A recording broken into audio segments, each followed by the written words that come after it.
गोलुआ जी सर। रो राजुआ सुने छी जी सर। कहलियो अखन तो हम पढ़ाइए दिलियो हाँ सर। काल से सब गोटे के तोरा सबके गर्मी के छुट्टी रहते हाँ सर। रहते ना जी तो सर। पढ़ाई लिखाई केना हेते भर देते सर। हेते अच्छा अच्छा ठीक छे तो घर पे तू सब पढ़े जबी ना yes sir.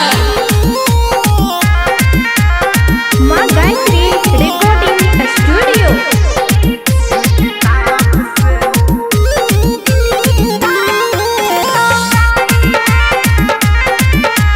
Music by Guddu राज।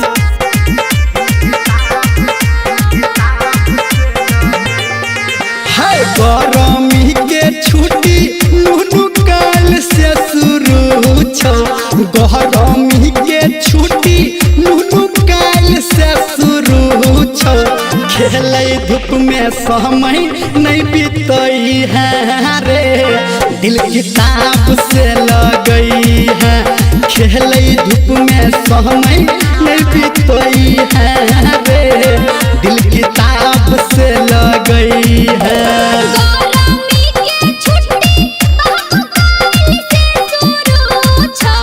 गर्मी के छुट्टी काल से शुरू छौ।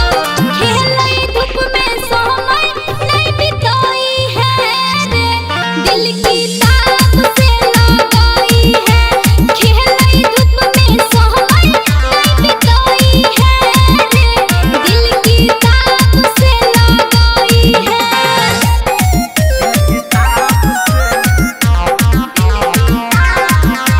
म्यूजिक बाय गुड्डू राज। माँ गायत्री रिकॉर्डिंग स्टूडियो।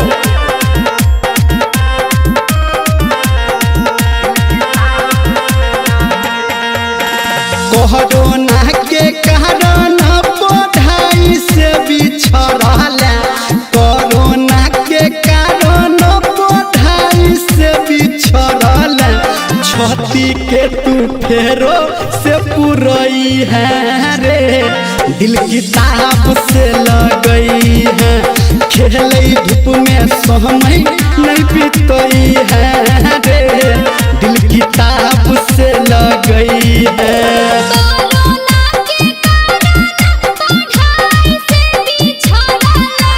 कोरोना के कारण पढ़ाई से बिछड़ल। छाती के तू फेरा से पुराई है रे दिल किताब से लगाई है। खेलै धूप में समय नहीं बिताई है रे दिल किताब से लगाई है।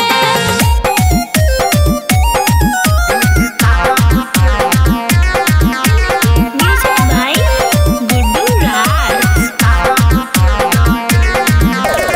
अभी आप सुन रहे हैं सावरिया म्यूजिक।